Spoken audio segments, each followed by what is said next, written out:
అందరికీ నమస్తే. Welcome to doctor Chowdary homeopathy. మనం ఇదివరకు వీడియోలో ఆటో ఇమ్యూన్ డిసీజెస్ అంటే ఏంటి, ఆటో ఇమ్యూన్ డిసీజెస్కి మన రక్తంలోని తెల్ల రక్త కణాలకి ఏంటి సంబంధం, అలానే ఆటో ఇమ్యూన్ డిసీజెస్కి మన ప్రేగులకు ఉన్న సంబంధం, మన ప్రేగుల నుంచి ప్రోటీన్ అనేది రక్తంలోకి ఎలాగ ఎంటర్ అవుతుంది, అలాగనే వివిధ రూపాల్లో ప్రోటీన్ మన రక్తంలోకి ఎలాగ ఎంటర్ అవుతుంది అన్న విషయాలు మనం గత వీడియోలో మనం చర్చించుకున్నాం.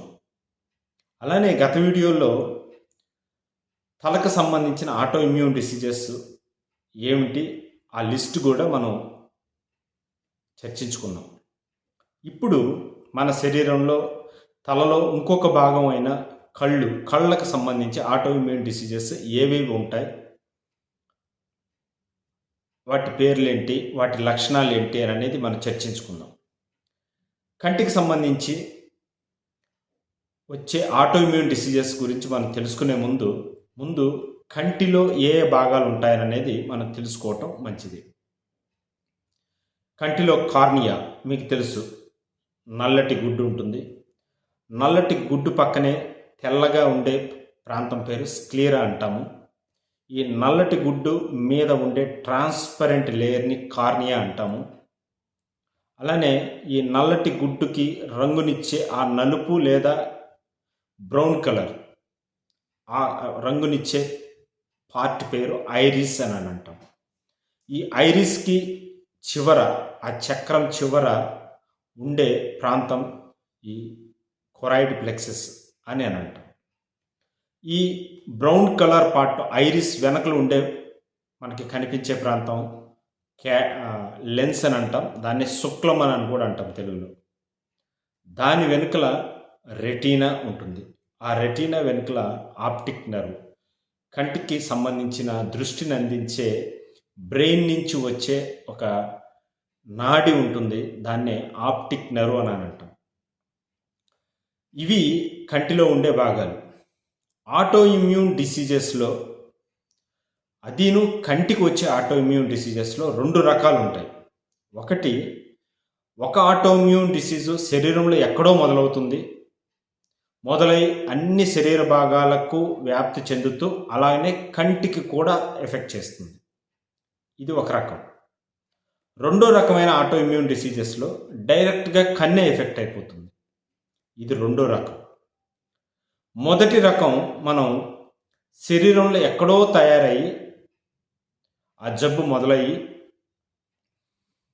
ఒక ముదిరిన దశలో కంటికి కూడా ఎఫెక్ట్ చేసే ఆటో ఇమ్యూన్ డిసీజెస్ ఏంటి అనేది మనం తెలుసుకుందాం. ఏ జబ్బు అయినా సరే కంటిని ఎఫెక్ట్ చేసినప్పుడు కంటిలో సాధారణంగా 4 రకాల లక్షణాలు కనిపిస్తూ ఉంటాయి. ఒకటి, కంటి నొప్పి. అంటే ఈ కన్నంతా, ఆ కంటి బల్బ్ అంతా మనకి నొప్పి వస్తూ ఉంటుంది. ఆ కనుగుడ్డంతా నొప్పి అనిపిస్తూ ఉంటుంది. అలాగనే కన్ను ఎరిపెక్కటం రెండో లక్షణం. 3, కంటిలో పుసి గారటం లేదా నీరు కారటం. 4 లక్షణం, చూపు మందగించటం లేదా చూపే కోల్పోవటం. ఈ 4 లక్షణాలు ఏ జబ్బుకైనా సరే వీటిలో 1-2 లక్షణాలు ఉండొచ్చు, లేదా 4 లక్షణాలు ఒకే జబ్బులో ఉండొచ్చు. ప్రతి మనిషి ఈ లక్షణాలతోటే డాక్టర్ దగ్గరికి వెళ్ళటం మనం చూస్తూ ఉంటాం. ఈ లక్షణాలు ఆటో ఇమ్యూన్ వ్యాధుల్లో కూడా కనిపిస్తూ ఉంటాయి. ఈ లక్షణాలతో పాటు శరీరంలో వేరే అవయవాల లక్షణాలు కూడా కనిపిస్తూ ఉంటాయి. మొదటి రకమైన ఆటో ఇమ్యూన్ వ్యాధుల్లో శరీరంలో ఎక్కడో ఆటో ఇమ్యూన్ డిసీజ్ మొదలవుతుంది. తర్వాత ముదిరిన దశలో అది కళ్ళను కూడా ఎఫెక్ట్ చేస్తూ ఉంటుంది. దాదాపుగా పేషెంట్స్ తమకు మొదలైన ఈ జబ్బుకి ఆ తర్వాత వచ్చే కంటి లక్షణాలకు పెద్దగా సంబంధం లేని విధంగానే ప్రవర్తిస్తూ ఉంటారు. వాళ్ళకు కూడా అవగాహన ఉండదు. కాబట్టి ఈ 4 లక్షణాల్లో ఏ లక్షణం కనిపించినా అది దీర్ఘకాలికంగా ఉంటే మనం ఆటో ఇమ్యూన్ డిసీజెస్ను కూడా రక్త పరీక్షల ద్వారా నిర్ధారించుకోవాల్సి వస్తూ ఉంటుంది. కాబట్టి మొదటి రకమైన ఆటో ఇమ్యూన్ డిసీజెస్ శరీరంలో ఎక్కడో మొదలయ్యి కంటిని కూడా ఎఫెక్ట్ చేసే ఆటో ఇమ్యూన్ డిసీజెస్ గురించి ఇప్పుడు మనం మాట్లాడుకుందాం. ఇందులో మొదటిది రొమటాయిడ్ ఆర్థరైటిస్. మీకు ఈ జబ్బు గురించి చాలామందికి అవగాహన ఉంటుంది. దీన్ని తెలుగులో కీళ్లవాతం అని అంటారు. ఈ కీళ్లవాతంలో ఎక్కువగా జాయింట్స్ ఎఫెక్ట్ అవుతాయి. ముందు ఈ జబ్బు జాయింట్స్ నుంచి స్టార్ట్ అవుతుంది, ఆ తర్వాత మజిల్స్ అన్నీ ఎఫెక్ట్ అవుతూ ఉంటాయి. కొద్దిగా వ్యాధి ముదిరే కొద్దీ కళ్ళు ఎఫెక్ట్ అవుతాయి. కళ్ళల్లో కూడా కంటిని కదిలించే కండరాలు ఉండటం మూలాన ఈ రొమటాయిడ్ ఆర్థరైటిస్ అనేది కంటికి కూడా ఎఫెక్ట్ చేస్తూ ఉంటుంది. ఈ కంటిలో మజిల్స్ ఉండటం మూలాన ఎప్పుడు కన్ను నొప్పిగా చెప్తూ ఉంటారు. ఎప్పుడు ఆ రెండు కళ్ళు ఎప్పుడు నొప్పిగా ఉంటూ ఉంటాయి. అలానే కళ్ళు ఎరిపెక్కటం, కంటిలో భాగాలు మనం చెప్పుకున్న ఐరిస్ కానివ్వండి, కొరాయిడ్ కానివ్వండి, మిగతా అన్ని భాగాలకు ఈ రొమటాయిడ్ ఆర్థరైటిస్కి సంబంధించిన వాపంతా చేరుతుంది. ఈ కంటి నొప్పితో పాటు జాయింట్స్ పెయిన్ చెప్తూ ఉన్నా, అలానే జాయింట్స్ స్టిఫ్నెస్ చెప్తూ ఉన్నా, ఇది కంటి జబ్బుగా కాకుండా ఇది రొమటాయిడ్ ఆర్థరైటిస్ అనే జనరలైజ్డ్ జబ్బుగా మనం భావించాలి. రొమటాయిడ్ ఆర్థరైటిస్ని నిర్ధారించే పరీక్షలు మనం చేపిస్తే ఈ జబ్బు ఆటోఇమ్యూన్ జబ్బు అనేది విషయం బయటపడుతుంది. అందుకోసం రక్త పరీక్షలు చేయించాలి. రక్త పరీక్షల్లో కంప్లీట్ బ్లడ్ కౌంట్ అనేది చేయించాలి, సిబిసి చేయించాలి, ఈఎస్ఆర్ అనే ఎగ్జామినేషన్ చేయించాలి బ్లడ్ టెస్ట్లో. అలాగనే సి రియాక్టివ్ ప్రోటీన్ అనేది చేయించాలి. అలానే ఆర్ఏ ఫ్యాక్టర్, రొమటాయిడ్ ఫ్యాక్టర్ అనే విషయం చేయించాలి. అలానే ఏఎన్ఏ ప్రొఫైల్ చేయించాలి. ఏఎన్ఏ ప్రొఫైల్ చేయిస్తున్నట్టయితే ఈ క్లినికల్ హిస్టరీ, ఇతను చెప్తున్న బాధలకి ఈ రక్త పరీక్షలకి రెండిటికి ఒకే లక్షణాలు కనిపిస్తూ ఉంటే, సారూప్యంగా ఉంటే మాత్రం ఇది రొమటాయిడ్ ఆర్థరైటిస్గా భావించి రొమటాయిడ్ ఆర్థరైటిస్కి సంబంధించిన ట్రీట్మెంట్ ఇప్పించాలి. అప్పుడు కంటిలో ఆ నొప్పి, కనుగుడ్ల నొప్పి కూడా తగ్గుతుంది. రెండవ జబ్బు ఎస్ఎల్ఈ అంటాం. ఎస్ఎల్ఈ అంటే సిస్టమిక్ ల్యూపస్ ఎరిథోమెటోసిస్ అని అంటాం. ఇది కూడా జబ్బు ఎక్కడో మొదలవుతుంది, కాలక్రమేణా కంటి దాకా వ్యాపిస్తుంది. ఈ జబ్బులో కంటికి సంబంధించిన లక్షణాలతో పాటు ఎరుపెక్కటం, అలానే కంటి నొప్పి ఉండటం, కొంత భాగం బ్లర్డ్ విజన్, కంటి చూపు మసకబారటం, ఆ లక్షణాలతో పాటు ముఖం మీద ర్యాషెస్ కనిపిస్తూ ఉంటాయి. సీతాకోక చిలుక ప్యాటర్న్లో ర్యాషెస్ కనిపిస్తూ ఉంటాయి. ఈ ర్యాషెస్ కనిపించినప్పుడు అంటే చర్మపు పొక్కులు కనిపించటం సీతాకోక చిలుక మాదిరిగా ఉంటాయి. ఓ రకంగా వీరి ముఖం వూల్ఫ్ ఫేస్ అని అంటారు. వూల్ఫ్ అంటే తోడేలు ముఖం అని పిలుస్తూ ఉంటారు. అంటే ఆ రూపంలో కనిపిస్తూ ఉంటుంది అని అనేది అర్థం. ఈ చర్మపు పొక్కులు అలానే కంటికి సంబంధించిన లక్షణాలు ఇవి రెండు కలిసినప్పుడు రక్త పరీక్షలు చేయించాలి. ఈ రక్త పరీక్షల్లో ఈఎస్ఆర్ మారి ఉంటుంది. అలానే ల్యూకోసైటోసిస్, అలాంటి తెల్ల రక్త కణాలు కూడా మారి ఉంటాయి. ఈ CD3 CD4 కౌంట్ కూడా మారి ఉంటుంది. ఇవన్నీ లక్షణాలను తో పాటు ఏఎన్ఏ ప్రొఫైల్ కూడా మనం చేయించాల్సి వస్తుంది. దీంట్లో ఆటో యాంటీబాడీస్ అనేవి మనకి కనిపిస్తూ ఉంటాయి. అప్పుడు ఈ లక్షణాలను తీసుకొని మనం ఎస్ఎల్జీ అనే డయాగ్నోసిస్ చేసి ఎస్ఎల్జీకి సంబంధించిన మెడిసిన్స్ ఇవ్వగలిగితే ఈ కంటికి సంబంధించిన సమస్యలు కూడా తగ్గుతాయి. ఇప్పుడు మూడవ జబ్బు, కంటిని ఎఫెక్ట్ చేసే ఆటో ఇమ్యూన్ డిసీజెస్లో ఇంకొక ప్రధానమైన జబ్బు మల్టిపుల్ స్క్లెరోసిస్ అనబడే జబ్బు. ఇది కూడా ప్రధానంగా మెదడుకు అలాగే నాడీ వ్యవస్థకు సంబంధించిన జబ్బు. నాడీ కణాలన్నీ గట్టిగా మారిపోతూ ఉంటాయి. దానివల్ల అవి పనిచేసే ఫంక్షన్స్ అన్నీ దెబ్బతింటూ ఉంటాయి. ఈ నాడీ కణాలు నాడులు ఇవన్నీ గట్టిగా అయిపోవటం మూలాన మెదడు కూడా గట్టి పడటం మూలాన బాడీ కూడా స్టిఫ్గా తయారవుతుంది. కొన్ని ఫంక్షన్స్ అనేవి కొన్ని అవయవాల పనితీరే దెబ్బతింటుంది. ముఖ్యంగా యూరినరీ బ్లాడర్ పనితీరు బాగా దెబ్బతింటుంది. వాళ్ళ నడక మారిపోతూ ఉంటుంది. విపరీతమైన నొప్పి అనేది వస్తూ ఉంటుంది వాళ్ళ శరీరంలో. ఈ మల్టిపుల్ స్క్లెరోసిస్ అనేది అత్యంత భయంకరమైన డిసీజ్. ఎప్పుడైతే ఈ మల్టిపుల్ స్క్లెరోసిస్ ముదిరే కొద్దీ వాళ్ళ ఆప్టిక్ నెర్వ్ అంటే దృష్టినిచ్చే నరం కూడా దెబ్బతింటుంది. దెబ్బతింటం మూలాన రెటీనా కూడా దెబ్బతింటుంది. వాళ్ళ కంటిలో విపరీతమైన నొప్పి అనిపిస్తూ ఉంటుంది. విజన్ బాగా దెబ్బతింటుంది. బ్లైండ్ స్పాట్ అంటే ఒక వస్తువును చూసినప్పుడు ఆ వస్తువు ఆ చుట్టుపక్కలంతా కనిపిస్తుంది కానీ మధ్య భాగం కనిపించదు. ఇటువంటి పరిస్థితి ఉన్నప్పుడు ఇది మల్టిపుల్ స్క్లెరోసిస్ అనే ఆటోఇమ్యూన్ డిసీజ్గా మనం భావించాలి. అలాగనే కనుగుడ్లు చిన్నగా కదులుతూ ఉంటాయి. మనం దగ్గరగా పట్టి చూసినప్పుడు మాత్రమే ఒక డాక్టర్ దాన్ని కనిపెట్టగలరు. దాన్ని నిస్టాగ్మస్ అని అంటారు. ఇది ఈ కనుగుడ్డు కదులుతూ ఉన్నప్పుడు ఆ పేషెంట్కు కూడా ఆ విషయం తెలియదు. వాళ్ళని గమనించేవాళ్ళు, బాగా సూక్ష్మంగా గమనించేవాళ్ళు మాత్రమే దాన్ని కనిపెట్టగలరు. మరి దీనికి సంబంధించి మల్టిపుల్ స్క్లెరోసిస్ ఉందా లేదా, దానివల్ల ఐ ఎఫెక్ట్ అవుతుందా లేదా అనేది తెలుసుకోవాలి అంటే కంప్లీట్ బ్లడ్ టెస్ట్ చేయించాలి.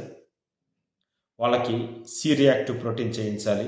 అలాగనే మెదడు నుంచి మెదడులో పారే సిఎస్ఎఫ్ అనేది ఉంటుంది.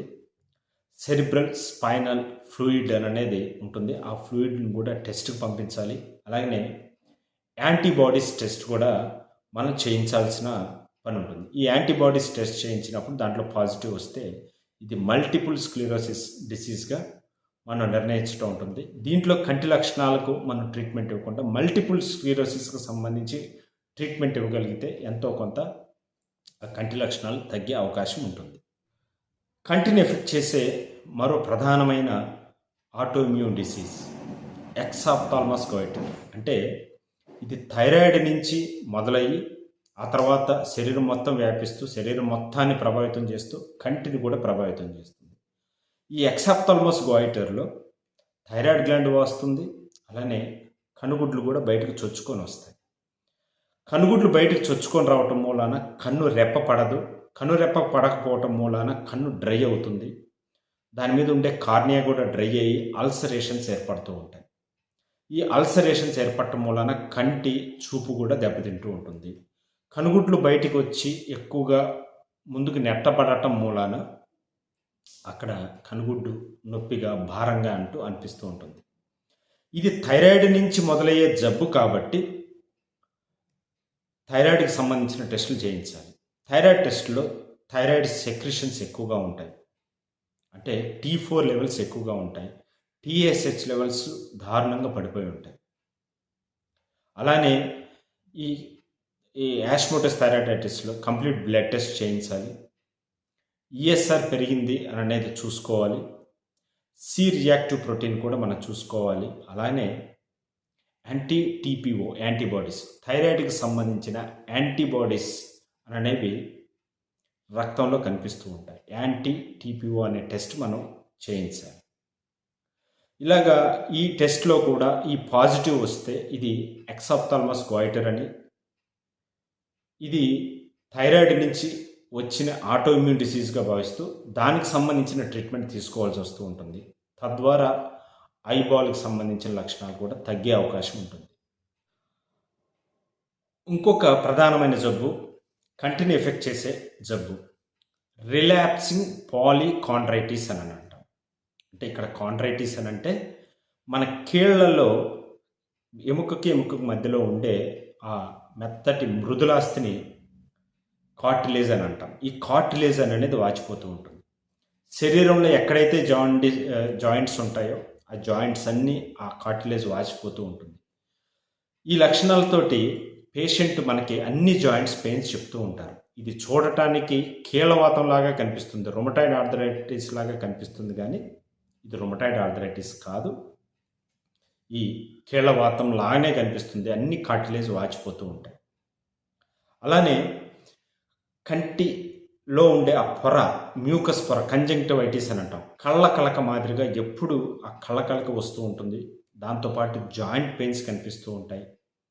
ఈ పాలీకాండ్రైటిస్ని డయాగ్నోసిస్ చేయడానికి మనం కంప్లీట్ బ్లడ్ టెస్టులు చేయాలి, ఈఎస్ఆర్ చేయాలి, అలాగే సి రియాక్టివ్ ప్రోటీన్ చేయాలి. ఎంత వాపు ఉందో అనేది మనకు తెలియాలి. అలానే రొమటాయిడ్ ఫ్యాక్టర్ అనేది చేయించి ఇది రొమటాయిడ్ ఆర్థరైటిస్ కాదు అనేది మనం తెలుసుకోవాలి.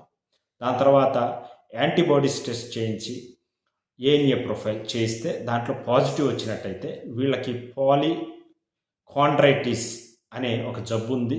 దాని నుంచే ఈ ఐబాల్ కూడా ఎఫెక్ట్ అవుతుంది అనేది మనకి నిర్ధారణ అవుతుంది. ఇది కూడా ఒక రేర్ ఆటో ఇమ్యూన్ డిసీజ్. ఒక ప్రధానమైన ఐని ఎఫెక్ట్ చేసే అందరికీ తెలిసిన జబ్బు. దాదాపుగా ఈ సమస్యతో బాధపడే వారికి ఎక్కువగా అవగాహన ఉండదు. దీంట్లో కళ్ళు కూడా ఎఫెక్ట్ అవుతాయి అనేది. అదే సోరియాక్ ఆర్థరైటిస్. మనందరికీ సోరియాసిస్ గురించి తెలుసు. చర్మం మీద చేప పులుసులు మాదిరిగా ఊడిపోతూ ఉంటాయి. ఈ జబ్బు ముదిరే కొద్దీ జాయింట్స్ని ఎఫెక్ట్ చేస్తుంది. దాన్నే సోరియాటిక్ ఆర్థరైటిస్ అని అంటాం. ఈ సోరియాటిక్ ఆర్థరైటిస్లో క్రమక్రమంగా ఐబాల్ కూడా ఎఫెక్ట్ అవుతుంది. ఈ సోరియాటిక్ ఆర్థరైటిస్ని మనం డయాగ్నోసిస్ చేసేటప్పుడు ఈ చర్మ పొక్కుల్ని, అలాగే మెడికల్ హిస్టరీ ఎంతకాలం నుంచి ఇది ఉంది, అలాగే వాళ్ళ జాయింట్స్ ఎఫెక్ట్ అవటాన్ని బట్టి జాయింట్ స్టిఫ్నెస్ను కూడా మనం కన్సిడర్ చేసుకొని ఐబాల్లో ఉండే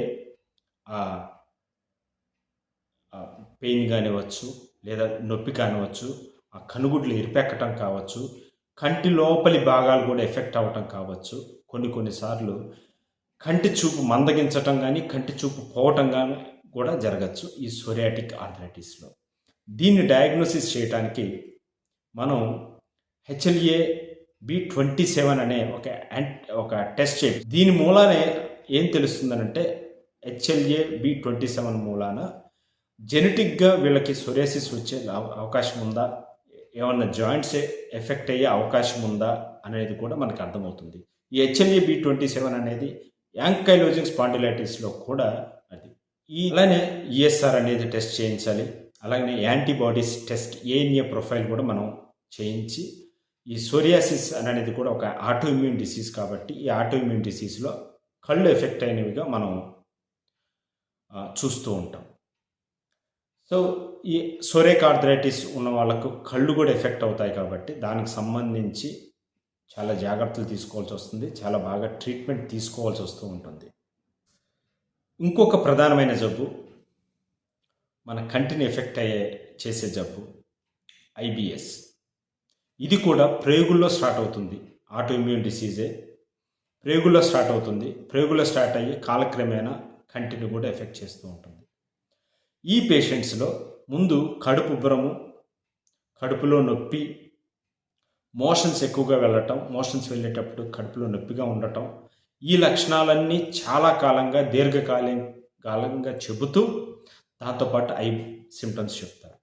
ఈ ఐ సిమ్టమ్స్లో కనుగుడ్లు డ్రై అయిపోవటం, కనుగుడ్లు నొప్పి, ఈజీగా అలసిపోతూ ఉండటం కనుగుడ్లు, ఈ లక్షణాలు కూడా ఈ IBS, ఇరిటబుల్ బవెల్ సిండ్రోమ్లో మనకు తెలుస్తూ ఉంటాయి. ఇది చాలా ఇబ్బంది పెట్టే డిసీజ్ IBS అనేది. దీన్ని డయాగ్నోసిస్ చేయడానికి రక్త పరీక్షలు చేయించాలి, అలాగనే ఏఎన్ఏ టెస్ట్ అనేది చేయించాలి. దాంట్లో యాంటీబాడీస్ ఉన్నాయా లేదా అనేది చూడాలి. అలాగనే ఎండోస్కోపీ చేయించాలి. అలానే ప్రేగు లోపలికి పైపు వేసి కొలనోస్కోపీ చేయించాలి. ఇవన్నీ చేయించి దాంట్లో లక్షణాలను బట్టి ఇది IBS కాదనేది మనం నిర్ణయించవచ్చు. దాన్ని బట్టి IBSకి ట్రీట్మెంట్ తీసుకోగలిగితే, అనే ఆటో ఇమ్యూన్ డిసీజ్కి ట్రీట్మెంట్ తీసుకోగలిగితే ఈ కంటికి సంబంధించిన లక్షణాలు కూడా తగ్గే అవకాశం ఉంది. కంటిని ఎఫెక్ట్ చేసే ఇంకొక auto immune disease ankylosing spondylitis. ఇది కీళ్ళవాతం మాదిరిగానే కనిపిస్తూ ఉంటుంది. అంటే రొమటాయిడ్ ఆర్థరైటిస్ లాగా, పాలీకాండ్రైటిస్ అని ఇదివరకు మనం చెప్పుకున్న వ్యాధుల్లాగా కనిపిస్తూ ఉంటుంది. కానీ ఇది వేరే రకమైన ఆటో ఇమ్యూన్ డిసీజ్. ఇది జాయింట్స్, మజిల్స్, స్పైన్, ఈ స్పైన్ చుట్టూరు ఉండే ఆ జాయింట్స్ అంతా స్టిఫ్గా మారిపోతూ ఉంటాయి. మనిషి మరమనిషిలాగా తయారవుతాడు. ఈజీగా వంగలేడు, ఈజీగా నడవలేడు, ఈజీగా లేవలేడు, ఈజీగా దేన్ని ఫోల్డ్ చేయలేడు. ఈ జబ్బు వీళ్ళలో ఇలా స్టార్ట్ అవుతూ కాలక్రమేణా ఐబాల్స్ని కూడా ఎఫెక్ట్ చేస్తుంది. ఐబాల్లో ఉండే అన్ని భాగాలను ఎఫెక్ట్ చేస్తూ eyeball pain, eyeball redness, photophobia, ఎండకు తట్టుకోలేరు. అలానే ముదురుతూ గ్లాకోమా, నీటి కాసుల జబ్బును కూడా ఈ యాంకలోజింగ్ స్పాండిలైటిస్లో మనం చూడవచ్చు. అలాగనే లెన్స్ మీద కూడా ఎఫెక్ట్ అయ్యి క్యాట్రాక్ట్ కూడా త్వరగా వచ్చేసే అవకాశం ఉంటుంది. శుక్లం త్వరగా ముదిరిపోయే అవకాశం ఉంటుంది ఈ యాంకలోజింగ్ స్పాండిలైటిస్లో. కాబట్టి ఈ లక్షణాలు కనిపించినప్పుడు మనం దాని బ్యాక్గ్రౌండ్లో ఉండే ఆటోఇమ్యూన్ డిసీజ్ గురించి ఎంక్వైరీ చేయాల్సి వస్తూ ఉంటుంది. ఈ యాంకలోజింగ్ స్పాండిలైటిస్ని డయాగ్నోసిస్ చేయాలంటే కామన్గా బ్లడ్ టెస్ట్లు, ఈఎస్ఆర్ ఇవి చేయిస్తూ ఏఎన్ఏ ప్రొఫైల్ యాంటీబాడీస్ సంబంధించిన ఆ బ్లడ్ టెస్టులు చేయిస్తూ HLA-B27 అనే యాంటీబాడీ టెస్ట్ స్పెషల్గా చేయించాల్సి వస్తుంది. ఇది చేయించినప్పుడు ఈ ఆటోఇమ్యూన్ డిసీజ్ ఉందా లేదా వాళ్ళలో అనేది మనకు అర్థమైపోతుంది. దానికి సంబంధించిన ట్రీట్మెంట్ తీసుకోగలిగితే ఆటోమేటిక్గా ఈ ఐకి సంబంధించిన సిమ్టమ్స్, కంటికి సంబంధించిన అన్ని బాధలు అనేది మనకి తగ్గటం జరుగుతూ ఉంటుంది. సిండ్రోమ్, ఈ జోగ్రెన్స్ సిండ్రోమ్లో ప్రాముఖ్యత ఏంటంటే కంటి ఎఫెక్ట్ చేసే ఆ లాక్రిమల్ గ్లాండ్, కంటి నీళ్ళని రిలీజ్ చేసే లాక్రిమల్ గ్లాండ్ డ్రై అయిపోతుంది. అది కంటి నీళ్ళని స్రవించదు. అలానే లాలాజల గ్రంథులు కూడా డ్రై అయిపోతాయి, అవి కూడా లాలాజలాన్ని స్రవించదు. కాబట్టి ఈ జబ్బులు ప్రధానంగా మనం చూసేది నోరు తడారిపోతూ ఉంటుంది, కళ్ళు కూడా డ్రై అయిపోతాయి. కళ్ళు డ్రై అయిపోవటం మూలాన కన్నంతా నొప్పిగా, మంటగా, ఎర్రబారిపోతూ ఉంటాయి. చాలా ఈజీగా అలిసిపోతూ ఉంటాయి. కళ్ళు తెరిచి చూడలేని పరిస్థితి ఉంటుంది వాళ్ళల్లో. అలానే కంటి మీద అల్సర్స్ ఏర్పడటం మూలాన కంటి చూపు ఫోటోఫోబియా అనేది కూడా డెవలప్ అవుతూ ఉంటుంది. ఈ జోగ్రెన్స్ సిండ్రోమ్ని డయాగ్నోసిస్ చేయడానికి యాంటీబాడీస్ టెస్ట్ ఉంటుంది. యాంటీబాడీస్ టెస్ట్లో యాంటీబాడీస్ SSA-RO అనే యాంటీబాడీ గురించి మనం టెస్ట్ చేయించాలి. అలాగే యాంటీబాడీ SSA-LB అనే టెస్ట్ కూడా ఉంటుంది. ఆ టెస్ట్ కూడా మనం చేయించాల్సి వస్తూ ఉంటుంది. ఈ యాంటీబాడీస్ రక్తంలో ప్రెజెన్స్ ఉన్నప్పుడు ఇది జోగ్రెన్స్ సిండ్రోమ్ అని డయాగ్నోసిస్ చేయటం జరుగుతూ ఉంటుంది. ఆటోఇమ్యూన్ డిసీజెస్ ఎక్కడో స్టార్ట్ అయ్యి తద్వారా తర్వాత కాలక్రమేణా కంటిని ఎఫెక్ట్ చేసే జబ్బుల గురించి మనం తెలుసుకున్నాం. కానీ కంటిలోనే ఆటోఇమ్యూన్ డిసీజ్ స్టార్ట్ అయ్యి కంటిని దెబ్బతీసే జబ్బుల గురించి ఇప్పుడు మనం చెప్పుకోబోతున్నాం. దాంట్లో మొట్టమొదటిది మూరెన్స్ అల్సర్. ఇది మన కంటి నల్లగుడ్డు మీద ఉండే ట్రాన్స్పరెంట్ పొర కార్నియా మీద స్టార్ట్ అవుతుంది. కార్నియా మీద స్టార్ట్ అయ్యి కార్నియా మొత్తం ఆక్రమించేస్తుంది. దీనివల్ల కార్నియా చాలా సెన్సిటివ్గా తయారయ్యి కంటి విపరీతమైన నొప్పి పుడుతూ ఉంటుంది. వాళ్ళు లైట్ని చూడలేరు, కంటి చూపు దెబ్బతింటుంది. తర్వాత కంటిలో ఉండే మిగతా పార్ట్స్ అన్నీ ఇబ్బంది పడుతూ ఉంటాయి. వాళ్ళల్లో గ్లకోమా కూడా స్టార్ట్ అవుతుంది. సో దీంతో పాటు మనం దీన్ని డయాగ్నోసిస్ చేయాలి అని అంటే రక్త పరీక్షలు, సిబిసి చేయించాలి, ఈఎస్ఆర్ చేయించాలి, సి రియాక్టివ్ ప్రోటీన్ అనేది చేయించాలి, ఆటో యాంటీబాడీస్ టెస్ట్ చేయించాలి, అంటే ఏఎన్ఏ ప్రొఫైల్ చేయించాలి. దాంతోపాటు కార్నియాని చూసే స్లిట్ ల్యాంప్ బయో మైక్రోస్కోపీ చేయించాలి. అంటే ఒక స్లిట్ ల్యాంప్ పెట్టి కార్నియా ఎలాగుంది, ఎంత చిన్నటి అల్సర్స్ ఉన్నాయనేది కూడా దాంతో చేయిస్తారు. అలాగనే కార్నియల్ టోమోగ్రఫీ అనేది కూడా చేయించాలి. ఇది చేయించిన తర్వాత కార్నియా పొజిషన్ ఎలాగుంది అన్న దాని మీద ఈ మూరెన్స్ అల్సర్ అనే ఆటోఇమ్యూన్ డిసీజ్ని మనం డయాగ్నోసిస్ చేయొచ్చు. ఈ మూరెన్స్ అల్సర్లో ఉండే అత్యంత ప్రమాదకరమైన పరిస్థితి ఏంటంటే ఒక్కోసారి ఆ కార్నియా అనేది చొచ్చుకొని బయటకు వచ్చేస్తూ ఉంటుంది, ఒక్కోసారి రప్చర్ కూడా అయిపోతూ ఉంటుంది. ఇది మూరెన్స్ అల్సర్ అనే ఆటోఇమ్యూన్ డిసీజ్లో జరిగే విషయం. కంటిలోనే మొదలయ్యే ఇంకొక రకమైన ఆటోఇమ్యూన్ డిసీజ్ సింపాథెటిక్ ఆప్థాల్మియా అనేది. ఈ సింపాథెటిక్ ఆప్థాల్మియాలో ఒక కన్ను ఆటోఇమ్యూన్ యాక్టివిటీకి గురైతే ఆరోగ్యంగా ఇంకో కన్నును కూడా అది ఎఫెక్ట్ చేస్తుంది.